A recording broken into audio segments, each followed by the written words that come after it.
জানেন যে কোরবানির বাকি কিন্তু আর মাত্র 2 দিন। এরই মধ্যে কিন্তু পশুর হাট, সাভারের যে পশুর হাটগুলো রয়েছে সেই পশুর হাটগুলো কিন্তু জমে উঠতে শুরু করেছে। আমরা দেখেছি যে সাভারের প্রতিটি বাজারে কিন্তু পর্যাপ্ত পরিমাণ গরু রয়েছে এবং গরু থাকলেও কিন্তু এখন পর্যন্ত আমাদের কাছে যে মেসেজ রয়েছে তাতে কিন্তু ক্রেতা কিন্তু এখন পর্যন্ত ওইভাবে বাজারে এখনও দেখা যায়নি।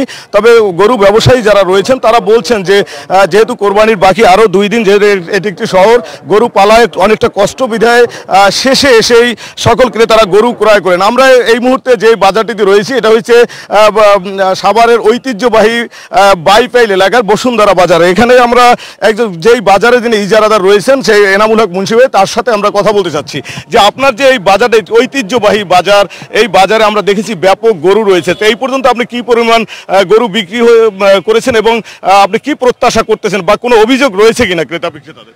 ধন্যবাদ আপনাকে।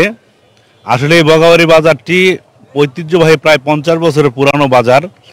এই বাজারে বর্তমানে প্রায় 2000-এর অধিক গরু আমাদের এখানে উঠেছে। হয়তো 1 থেকে 150 গরু এই পর্যন্ত বেচা বিক্রি হয়েছে। আমরা আশা করছি যে বিকালের পর থেকে, জুমার নামাজের পর থেকে ক্রেতাদের সমাগম ঘটবে এবং আগামী 2 দিনে এখানকার প্রায় সম্পূর্ণ গরু ইনশাল্লাহ বিক্রি হয়ে যাবে ইনশাল্লাহ। কোনো অভিযোগ রয়েছে কিনা ক্রেতা বিক্রেতাদের ভিতরে? কোনো অভিযোগ বা কোনো আইন শৃঙ্খলার কোনো অবনতির কোনো শঙ্কা আছে কিনা একটু সব যদি বলতেন।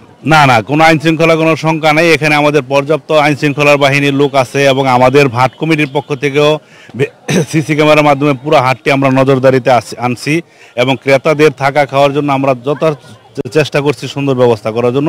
কারোর পক্ষে কোনো অভিযোগ নাই, যেমনটি শুনছিলেন। এবং এই বাজারে কিন্তু আমরা আরও রয়েছে যে জাল টাকা শনাক্তকারীদের জন্য তারা কিন্তু বিশেষ ব্যবস্থা রেখেছে। তাই এই ছিল আমার কাছে সাভারের গরুহাট থেকে আজকের মতো সর্বশেষ তথ্য। মৌসুমী।